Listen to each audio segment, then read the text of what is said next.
Bien, hermanos, hoy día ha sido como el circo pobre, hemos hecho todo y vamos a continuar.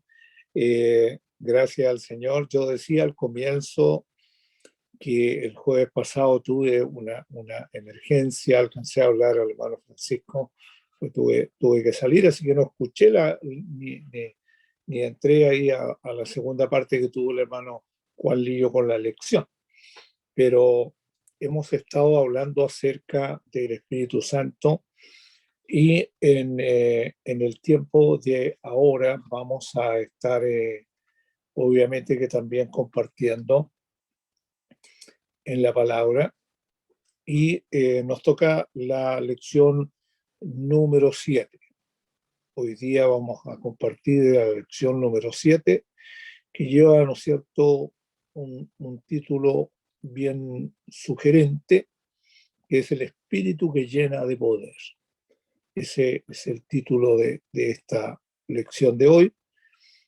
Y vamos a mirar entonces el bosquejo que tiene esta lección y está dividido en tres partes.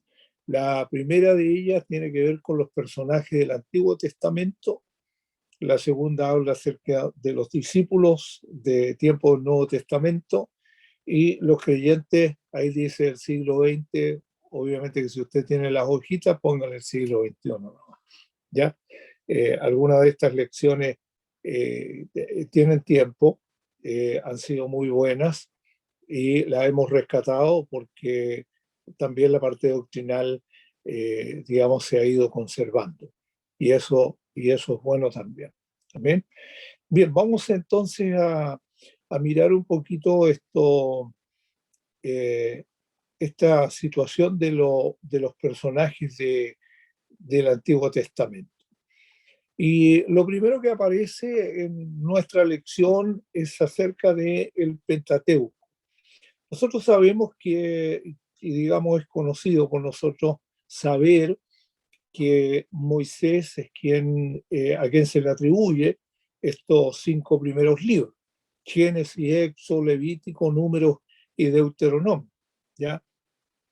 Quienes también a veces los llaman los libros de Moisés, ¿ya? Pero en el canon, tanto en el canon hebreo como en el canon que nosotros usamos, ¿no es cierto?, aparece como el Pentateuco, los 5 primeros libros, ¿ya? ¿Cuál es la acción entonces del Espíritu Santo en estos libros del Pentateuco? Porque a veces nosotros los miramos y decimos, bueno, allí hay acontecimientos, ¿no es cierto?, de los patriarcas, se habla de Abraham, en fin, de toda su descendencia, se habla del Génesis principalmente, los orígenes, y comenzamos a ver dónde está la obra del Espíritu. Cuando tiempo atrás se dio la lección acerca del Espíritu Santo en la creación, que lo llevó el hermano Cristian Arriagada, y nosotros vimos en esa oportunidad cómo el Espíritu del Señor estaba allí en el comienzo, cómo estaba en la creación. La versión algunas versiones más antiguas de la Biblia hablan de que el Espíritu estaba empollando, así lo mencionan algunas versiones un poquito más antiguas, ¿ya? Que el Espíritu del Señor estaba allí guardando la tierra, como parte también de la creación, en fin, ¿ya? Pero nosotros vemos entonces que el Antiguo Testamento eh, en alguna medida puede decir, mencionar o no sobre la forma como el Espíritu del Señor operaba en aquellos días, ¿ya? Pero no solamente hay versículos que son sugerentes con respecto a eso, sino que algunos también son bastante claros al respecto, y a veces no se dice nada con respecto a la personalidad del Espíritu Santo, ¿ya? Pero está lleno el Antiguo Testamento de las obras milagrosas, ¿ya? empezando, como dije, por los actos creativos, ¿ya? De Génesis capítulo 1. En el Antiguo Testamento se hace un hincapié en relación con el Espíritu Santo, eh, en la forma como el Señor venía sobre los hombres, ¿ya? Para un servicio específico que debían llevar a cabo. La presencia del Espíritu Santo morando en el corazón del hombre. Sin embargo, esto comienza a ocurrir en el Nuevo Testamento, ¿ya? Así está confirmado, por ejemplo, por Juan, ¿ya? Que aún no había venido, dice el Espíritu Santo, porque Jesús no había sido aún glorificado, en Juan 7:39. Y el mismo Jesús, vosotros le conocéis porque mora en vosotros y estará en vosotros. Juan 14:17 está ese texto, ¿ya? Entonces, por comparación, podemos decir que de acuerdo con la evidencia bíblica, los personajes del Antiguo Testamento disfrutaron de la presencia ocasional del Espíritu Santo en su vida, que los capacitó para cumplir tareas Gente, específicas pato. asignadas por Dios. Voy a repetir un poquito esta parte para si alguien tiene o quiere hacer algún comentario, puede abrir su micrófono y hacerlo, ¿ya? O pueden levantarnos la mano para saber en ello. Voy a repetir esta parte. Por comparación, podemos decir que de acuerdo con la evidencia bíblica, los personajes del Antiguo Testamento disfrutaron de la presencia ocasional del Espíritu Santo en su vida, que los capacitó para cumplir tareas específicas asignadas por Dios. Y en ello dejo la oportunidad para que podamos comentar esta parte, porque nosotros vemos la tarea y la obra del Espíritu en nosotros y en nuestros días. Y nosotros decimos, bueno, el Espíritu del Señor mora en nosotros, mora en nuestras vidas. Cuando leemos el Nuevo Testamento, vemos el libro de los Hechos, que algunos lo han llamado, ¿no es cierto?, el libro del Espíritu Santo, las obras del Espíritu Santo. Pero, ¿qué pasaba con los hombres del Antiguo Testamento? Dejemos abierto un poquito el comentario para que podamos participar de ello. ¿Sí? De uno, ¿alguien quiere abrir su micrófono y comentarnos un poquito cómo se imagina usted que el Espíritu del Señor trabajaba o ministraba o estaba sobre estas personas, como dice aquí nuestra lección, una presencia ocasional en su vida, donde el Señor los capacitaba para algunas tareas? ¿Cómo se imagina usted esa parte?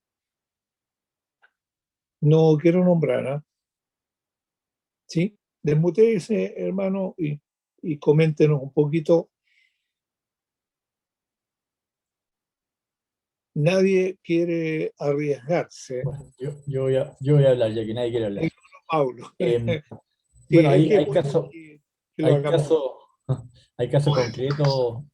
La primera vez que aparece nombrado como una persona es José, cuando él fue el que pudo decir los sueños del faraón. Pero también está nombrado en muchas otras ocasiones, en Elías, en Eliseo, en Daniel. En Daniel también varias veces aparece Usted, el Espíritu de Dios. claro, usted cree, y bueno, la pregunta es para todos en realidad, que ellos se daban cuenta que el Espíritu del Señor estaba en sus vidas, los estaba capacitando para algo, o porque uno mira o lee la escritura y de pronto hay hechos que, eh, claro, no hay detalles en la escritura, en algunos versículos no hay un detalle específico para decir, en otros sí, el Espíritu del Señor vino sobre tal persona.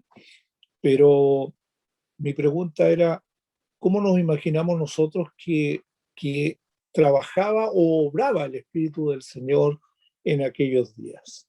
¿Se daban cuenta las personas? ¿Consideraban que había algo especial en sus vidas? Pastor. ¿Sí? ¿Sí, hermano Juan? Desmuteé ese hermano Juan, que lo muteé por error. Perdón. Lo que puedo evidenciar de la palabra en el Antiguo Testamento es que una vez que moraba el Espíritu Santo en algún creyente, sea un profeta o un personaje importante, moraba en forma permanente en él, porque siempre el Señor le estaba hablando. Tenemos el caso de Nehemías, Jeremías, y un caso evidente de donde se veía que se notaba la presencia del Espíritu Santo de una persona en el caso de cuando estaba Elías, ¿cierto? Y después Eliseo, ¿cierto? Sí, se nos fue ahí, hermano. Sí, sigamos comentando mientras vuelve el hermano Juan. Parece que el hermano Luis quiere Sí, comentar pastor, algo. y en lo que yo quería, es decir, en el caso de Moisés, él tenía una vida regalada como hijo del faraón, que lo había adoptado como hijo. Él tenía una vida, pero que no, totalmente ajena a cualquier preocupación. Tenía poder, tenía bienes, lo tenía todo. Pero dice la palabra de Dios que Él pone en nosotros el querer y el hacer.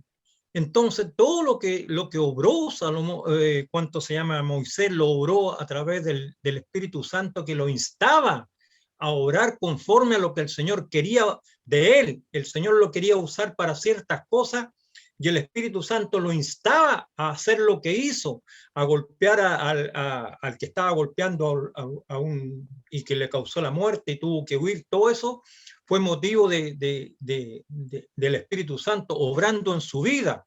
Y no se daba cuenta, yo creo que ninguno se da cuenta porque dice la palabra que es como un viento que viene de donde quiere y nosotros nos damos cuenta de su forma de actuar, sino que nosotros mismos en estos momentos hay algo en nosotros que nos insta a hacer ciertas cosas, a congregarnos principalmente, pero tal como dice que la palabra, que Él pone en nosotros el querer y el hacer, para su gloria, para la alabanza de su nombre. Y nosotros nos dejamos guiar por el Espíritu Santo. Y ni siquiera sabemos cuándo vamos en cierta dirección. Y en esa dirección es lo que Él pone en nosotros. Y eso puso en Moisés y en muchos dirigentes, José, como decía mi hermano, en todo ello puso ese querer y hacer. Y la persona casi no se da cuenta de que está obrando de acuerdo a lo que el Espíritu Santo quiere. Eso sería, pastor. Gracias, hermano Luis. Yo tuve una experiencia con un compañero de curso. Él, digamos, fuimos compañeros de curso por algunos años.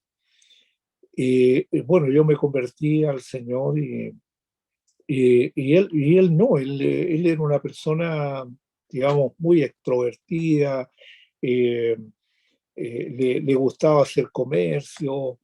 De hecho, yo lo acompañé en algunas ocasiones, vendíamos varias cosas, íbamos, qué sé yo, a lugares, obteníamos algún producto, lo íbamos a vender, éramos compañeros de curso. Y un día, después de un tiempo, yo me había convertido ya al Señor, nos encontramos en la calle y él me dice, mira, yo estuve hablando con unas personas sin saber lo que ellos estaban pasando y él les entregó una palabra sin ser cristiano. Entonces le entregó una palabra muy certera a ellos, muy, muy, muy única, digamos, en el momento que ellos estaban pasando algo, él les entregó esta palabra. Y yo lo escuché porque obviamente que nosotros ya habíamos tenido una experiencia con la obra del Señor y decíamos, bueno, yo dije para mis adentros, ¿no? Yo dije, ¿cómo Se ¿Cómo prende y puede se ser apaga, esto? ¿viste la pantalla? ¿Cómo puede ser esto? Le digo yo, digo yo para mí, ¿no? ¿Cómo puede ser esto que este varón, este joven, no tenga conocimiento del Señor y el Señor lo use? Entonces, él me narró la experiencia, ¿ya? Con la familia a quien le entregó una palabra y estuvo unos momentos con ellos, y fue muy certero lo que pasó con él. Entonces, él me dijo, yo en realidad no me di cuenta, pero como esta familia era creyente, le dijeron, mira, en este momento el Señor te usó a ti, y te usó a través del Espíritu Santo. Y eso me preguntó él en la calle. Me preguntó, ¿cómo puede ocurrir algo así? Porque yo no me di cuenta de eso que ellos dicen. Obviamente que en el momento estuve muy efusivo y compartí con ellos, pero no me di cuenta que el Señor me estaba usando, que Dios me estaba usando a través de su Espíritu. Y eso para mí fue bien sorprendente en realidad. Entonces, mi pregunta iba un poco por allí, si estos hombres se daban cuenta de que el Espíritu del Señor se movía en ellos, tocaba sus vidas, en fin.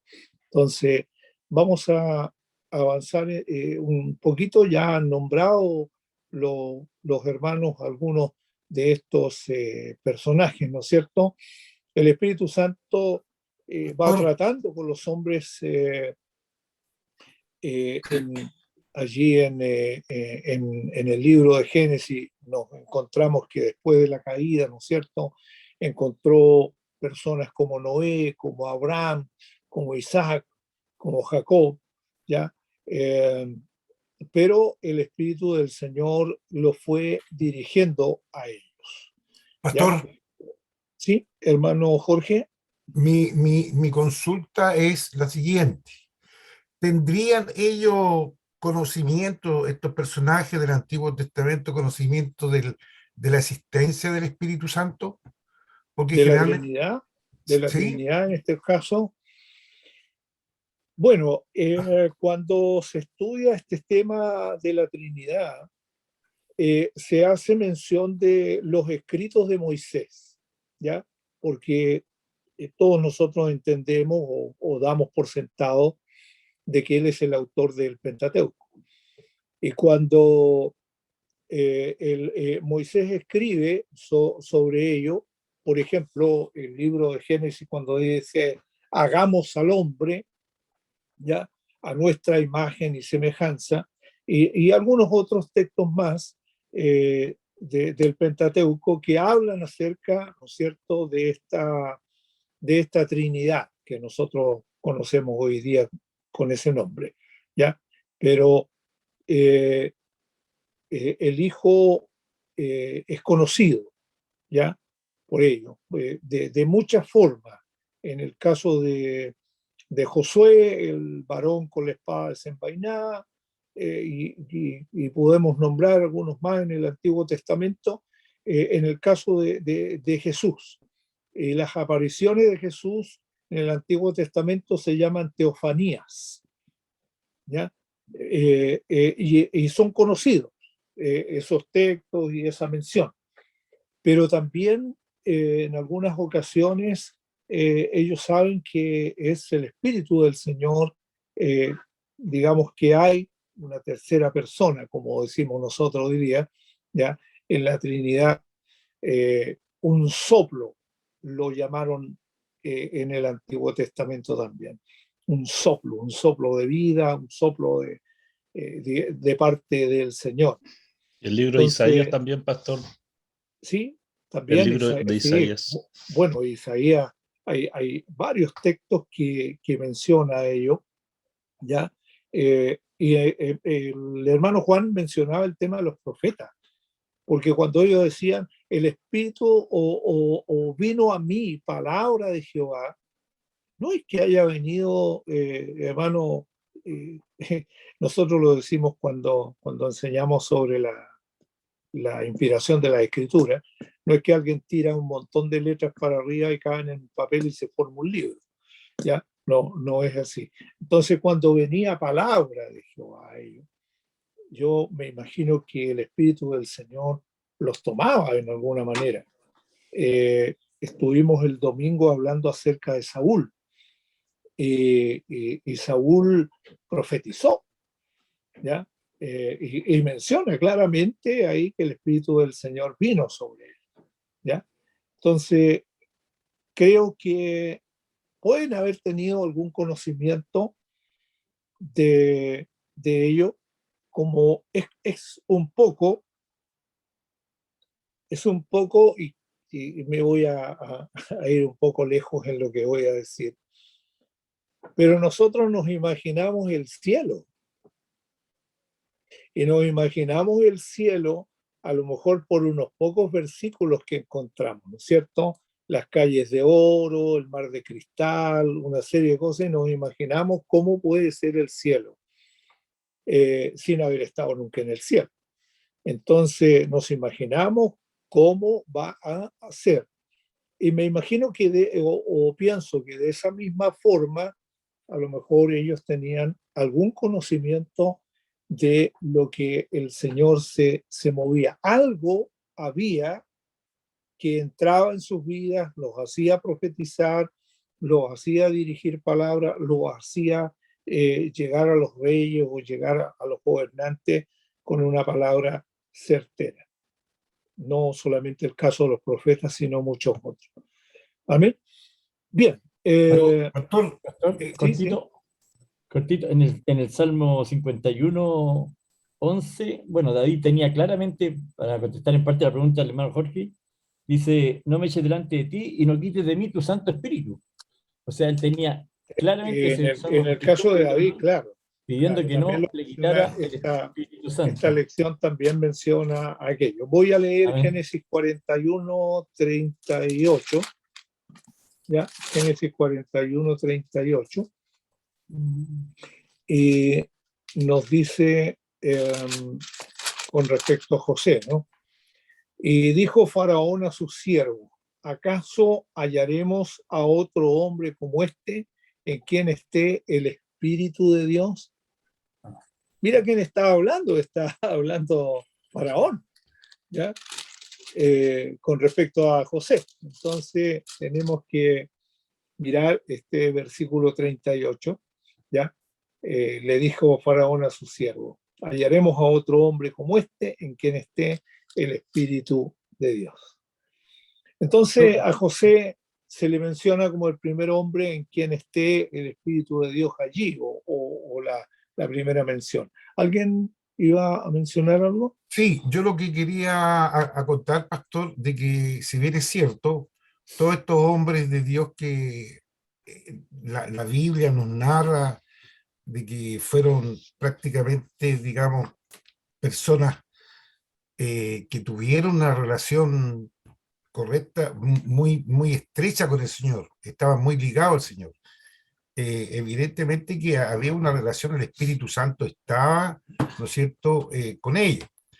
Pero lo que yo quisiera explicitar de que masivamente, para que lo entendamos, masivamente, la gente no tenía el acceso directo al Espíritu Santo. O sea, el Espíritu Santo no había sido derramado sobre, digamos, sobre todas las personas. Claro, en ese aspecto sí debemos entender digamos, que en Pentecostés, digamos, hubo todo un mover, pero no podemos desechar, digamos, por ejemplo, en los campamentos se menciona la gente profetizando en los campamentos. La presencia del Señor era, digamos, una cosa extraordinaria. Ellos veían los milagros y todo aquello que Dios hacía en el Éxodo, por ejemplo, la columna y todo aquello que ocurría de noche y de día, Dios estaba ahí presente con ellos. pero también el Espíritu del Señor yo creo que en alguna manera vino sobre sus vidas. Obviamente que algunos se enfrascaron, como en el caso de Saúl, que se enfrascó mucho en las batallas. Mira, alguien en una oportunidad hizo un comentario con respecto al pueblo criador de ovejas, porque así fue conocido Israel en un comienzo, los que criaban ganado y criaban ovejas, no un pueblo guerrero. Y después en el tiempo fue siendo un pueblo guerrero y obviamente hasta sangriento, podríamos decir. Y allí es donde nos queda un poquito la duda de cómo el Espíritu del Señor podía moverse sobre algunas personas. Bien, estamos mencionando, disculpen, el caso de José, ¿no es cierto?, donde Faraón reconoce esta cualidad por la capacidad sobrenatural que él tiene, lo que mencionaba el hermano Pablo, de interpretar los sueños. En el caso de Moisés, él fue escogido, ¿no es cierto?, por el Señor para sacar de Egipto a su pueblo. Pastor, Entonces, Isaías menciona que Moisés era el pastor de Israel y que Dios puso en medio de él, dice Isaías 63:11, de él su Santo Espíritu. Hermano, pastor, volviendo hermano Oscar.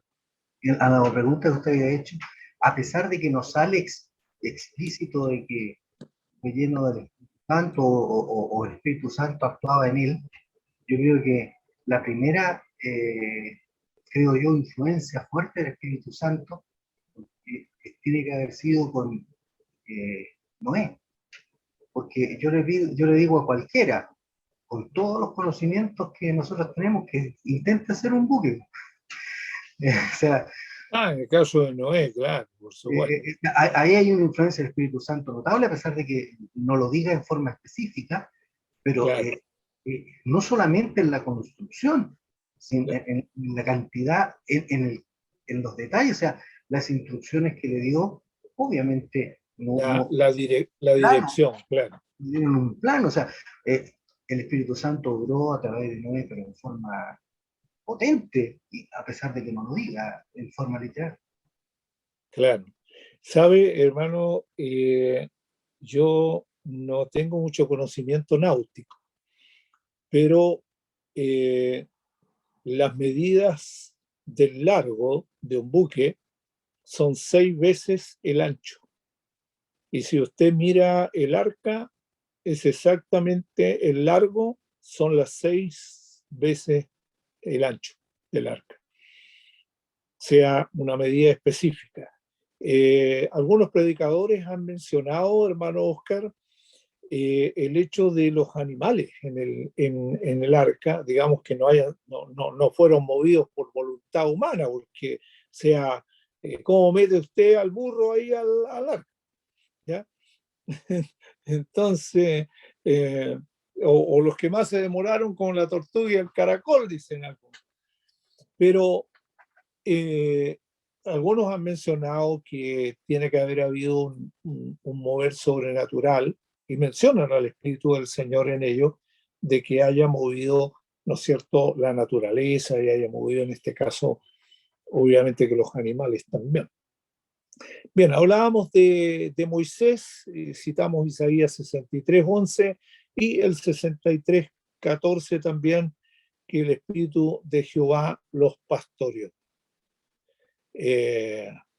Recordemos a la hermana de Moisés tomando, ¿no es cierto? Nosotros decimos un pandero, pero obviamente que tomó algo para meter bulla, como diríamos, ¿ya? Y ella comenzó a danzar y a profetizar. Ahí viene la alabanza que cantamos muchas veces, ¿no es cierto? Echó a la mar quien los perseguía, jinete y caballo, echó a la mar. Y es un cántico bastante amplio el que hace María una vez que cruzan el mar. Bien, Entonces vemos a Abraham, Moisés, Josué y todos estos patriarcas del Antiguo Testamento, ¿ya? Cómo el Señor pudo moverse a través de ellos. No sé si hay alguna pregunta hasta aquí o quiere hacer algún otro comentario.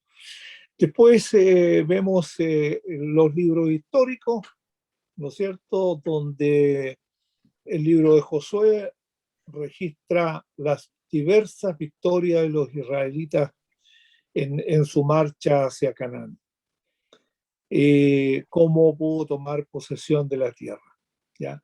Ungido por el Espíritu, puede resumirse en Josué 24:31. Si alguien lo tiene, lo pudiera leer, hermano. En Josué 24:31.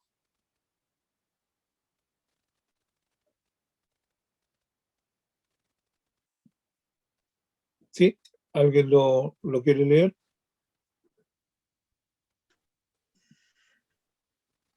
Parece que no usan mucho la Biblia. Amén. Pastor. Amén. Ah, bueno. Amén. Sí, sí. Preferencia a las Hermano damas. Oscar Machuca.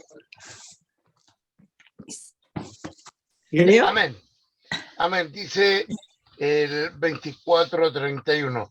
Y sirvió Israel a Jehová todo el tiempo de Josué y todo el tiempo de los ancianos que sobrevivieron a Josué y que sabían todas las obras que Jehová había hecho por Israel. Ya está. Da como a entender, ¿no es cierto? Sabían todas las obras que el Señor había hecho por Israel a través de una persona, cómo el Señor iba levantando gente. En el libro de los jueces también nos encontramos, ¿no es cierto?, cómo fue esta situación con esta generación que no conocía al Señor ni conocía de sus obras. Cómo Dios fue levantando a varios de los jueces. Hay algunos que nosotros nunca los mencionamos, como el caso de Otoniel y otros, que a veces no los mencionamos, nunca se predica, digamos, de algunos de ellos, ¿ya? Pero el Señor es quien levantó jueces en el Antiguo Testamento, en los libros históricos, ¿ya? Bien, los jueces que gobernaron, ¿no es cierto?, a Israel, ahí encontramos algunos como el caso de Gedeón, que es muy, muy, muy particular, capítulo 6. El más nombrado. Claro, capítulo 6 del libro de los jueces, y en el capítulo 13 que encontramos a Sansón también. Sí, algunos de los más nombrados, pero los casos específicos con ellos. En el caso de Gedeón, siempre se habla de lo temeroso que era, incluso hasta un poco miedoso, en fin, cómo el Señor se presentó a él, cómo le habló y cómo lo dirigió, y todo lo que hizo después. Entonces, nos encontramos con un caso muy emblemático como es el caso de Sansón. El caso de Sansón es un caso casi atípico, diríamos, porque él fue apartado desde el vientre, ¿no? Y con órdenes específicas como Nazaret. Entonces, pero no cumplió a muchas de las expectativas y de las cosas que se pensaba podía hacer él en el pueblo, digamos, en relación a lo que Dios quería usarlo. A Sansón lo vemos involucrado con 3 o 4 mujeres, lo vemos involucrado con gente que no era del pueblo de Israel, lo vemos involucrado, digamos, en luchas personales, en poner enigmas a la gente, en hacer una serie de cosas. Lo vemos así a Gedeón, a Sansón.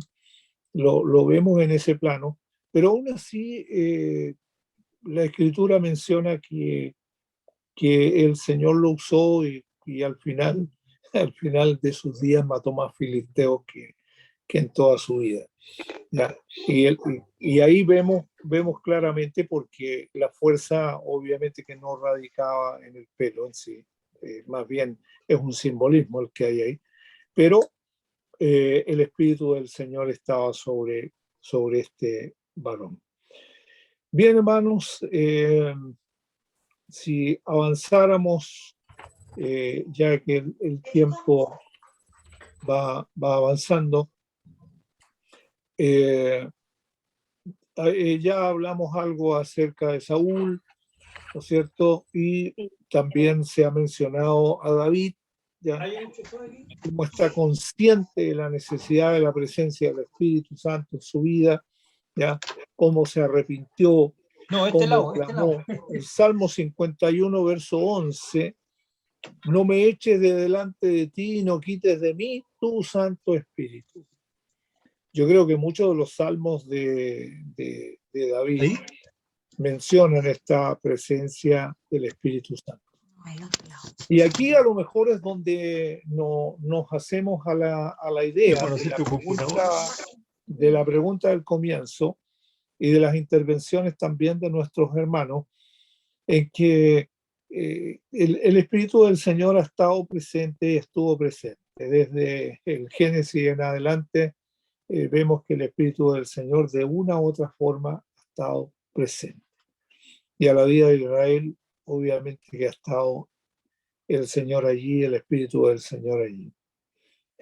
Hay una pregunta que a veces a nosotros nos da vuelta, y la voy a mencionar antes que lleguemos al Nuevo Testamento.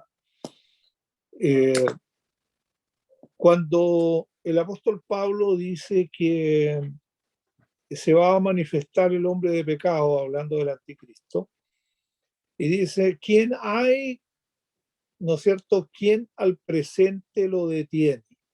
Y la gran pregunta que surge en estos casos es saber, ¿es el Espíritu Santo quien lo está deteniendo o es la iglesia que no ha sido arrebatada todavía? Entonces queda esa pregunta allí como en el ambiente de escudriñar un poco más y saber, porque el Espíritu del Señor obviamente que ha hecho una labor extraordinaria, tanto los hombres del Antiguo Testamento, como también en el Nuevo Testamento, como también en nosotros. Entonces, ¿cómo va el Espíritu del Señor preparando la iglesia, preparando la novia, ¿no es cierto?, para el encuentro, para la venida del Señor? Y eso nos da a entender que las labores, la obra, y por decir de alguna forma el ministerio del Espíritu Santo, no es que haya ido cambiando en cuanto a su labor, pero el Espíritu del Señor ha estado allí y ha estado presente a la vida de esos hombres y ha estado presente también en el Nuevo Testamento y ha estado presente a nosotros, ¿ya? También estuvo presente a los profetas, ¿ya? Ustedes me corrigen algunas cosas, me parece, me da la impresión de que esta lección es una sola, no tengo el privilegio que han tenido otros. ¿Ya? De que sean dos lecciones. Enrique, parece que tú tienes ahí, me parece que es una sola lección. Sí, con lo ¿Ya? que sí, parece que sí. Bien, entonces avanzamos, ¿ya? Y quiero mencionar más allá, digamos, de la lectura que tenemos nosotros de la lección en sí, porque ya vamos en el Nuevo Testamento, ¿ya? Hay una parte de la Escritura que el hecho de que nosotros no tenemos en nuestras Biblias los libros deuterocanónicos, ¿ya? O los libros apócrifos, como son llamados. Entonces en ello nos queda la duda de esos 400 o 430 años de silencio allí, que no hubo en sí un silencio, ¿ya? Sino más bien hubieron familias como los asmonios, ¿no es cierto? Los macabeos, como los llamados martillos, ¿ya? Nadie se dé por aludido, estoy hablando de los macabeos de aquellos días, ¿ya? Entonces, entre el Antiguo Testamento y el Nuevo, se produce una historia que cuando vemos en alguno de esos libros, cuando hemos tenido ocasión de estudiarlos, aunque contiene muchos errores, de verdad, la oración por los muertos, cosas muy de idolatría y algunas cosas muy que ni siquiera son sobrenaturales, son algunas cosas que pasan a ser casi aberración en algunos de ellos. Pero cuando uno mira el tema histórico de ellos, de estos libros en particular, y ve los años que ocurren, donde el Espíritu del Señor, si bien es cierto, está presente en este mundo, está presente en esta tierra, pero no hay profecía en aquellos días, no hay absolutamente, digamos, alguien que pueda levantarse y decir, así dice el Señor, ¿ya? Sí, por supuesto, están estos escritos y uno se da cuenta de que hay una serie de cosas, pero no están dentro del canon precisamente porque no tienen un contenido mesiánico, no tienen un contenido de Cristo. Entonces quedan fuera en sí del canon, ¿ya? Y de algunos otros errores que ya mencioné. Pero estamos hablando de una cantidad enorme de años. Entonces, cuando llega Juan el Bautista, digamos, el hijo del sacerdote, vestido con una piel de camello y comiendo insectos y todo eso, para la gente tiene que haber sido un tremendo escándalo. El hecho de haber visto al hijo del sacerdote Zacarías en esta condición, en esta situación. Recordemos que son primos con Jesús, ¿ya? Y cuando María visita a Elizabeth, algo salta en su vientre, ¿no? Algunos lo han mencionado, dice que ahí fue lleno Juan el Bautista del Espíritu Santo. No lo menciona en sí la escritura, pero dice que el niño saltó en su vientre ante la salutación. Y Juan comienza a predicar acerca del arrepentimiento. Y ahí nosotros vemos que entre el Antiguo Testamento, donde Dios se movía de una forma extraordinaria y el Espíritu del Señor se movía sobre todo eso, y aparece ahora, después de estos 400 y algo de años, aparece esta situación con Juan el Bautista, tiene que haber sido muy sorprendente.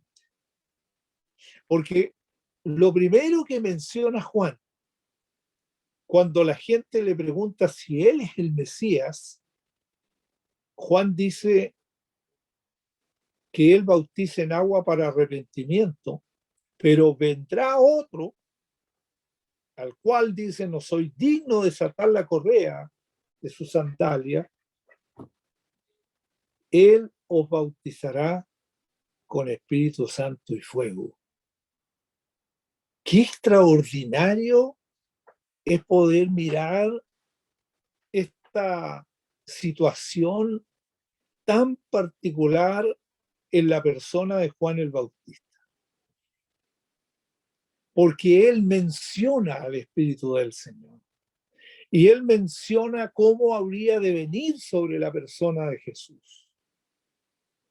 De hecho, cuando Jesús comienza su ministerio y él dice, el Espíritu del Señor está sobre mí. O sea, los años de silencio, los años que están registrados a lo mejor en esos libros deuterocanónicos, a manera de historia, a manera de tener algún conocimiento de lo que ocurrió en aquellos años, los historiadores lo mencionan, aparece Juan el Bautista mencionando a la persona de Jesús y mencionando al Espíritu del Señor.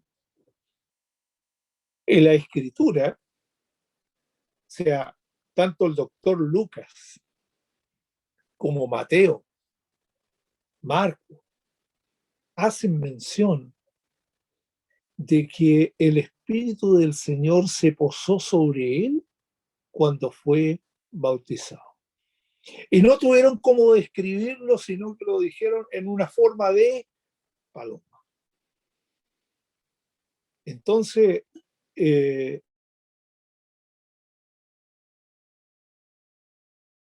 sucediendo cuando tú lees, por ejemplo, el capítulo 14 de Juan, capítulo 15 y 16 de Juan, menciona específicamente la obra del Espíritu Santo en el creyente. No solamente cómo habría de redarguir o de convencer de pecado, de justicia, de juicio, sino que también cómo habría el Espíritu Santo de enseñar todas las cosas, haciendo mención de que el Espíritu del Señor habría de habitar, habría de vivir en el creyente. Entonces, cuando ya vemos, ¿no es cierto?, el caso de los discípulos del Señor, de los apóstoles, nos damos cuenta de que el Señor ya había tenido una preparación bastante previa, en los evangelios lo vemos, con respecto a la obra del Espíritu Santo en ellos. Y para concluir, en esto nosotros vemos que el Espíritu del Señor está preparando la iglesia, preparando a sus hijos, a los hijos del Señor. Y el Espíritu del Señor nos está capacitando, nos va dando nuevas fuerzas, nos habla, nos dirige, nos corrige, ya nos redarguye, nos orienta. Ya no tenemos simplemente una conciencia que nos indique el bien y el mal. Estamos hablando de que es el Espíritu del Señor en el creyente, es quien, ¿no es cierto?, lo va a orientar y lo va a guiar. Y la pregunta que hice hace un momento atrás, cuando se manifiesta el hombre de pecado, ¿quién cree usted? Porque según lo que yo considero, el Espíritu del Señor no va a ser retirado de esta tierra, sino más bien la iglesia. Por lo menos lo que yo considero. Porque si el Espíritu del Señor saliera, se fuera, ¿no es cierto?, para estar con el Padre, entonces todo quedaría a merced del enemigo. Y el Espíritu del Señor ha guardado esta tierra desde el principio. Génesis, en los primeros versículos, dice: y el Espíritu de Jehová, el Espíritu del Señor, estaba allí guardando o empollando, como lo dije, la tierra. La tierra estaba desordenada y vacía, y el Espíritu del Señor se movía sobre la faz de las aguas. Desde el Génesis hasta el Apocalipsis, la obra del Espíritu Santo sigue siendo una obra extraordinaria. Que el Señor les bendiga muy grandemente a cada uno de ustedes. Amén. Y quisiera pedirle a Mónica Cisternas, ¿ya?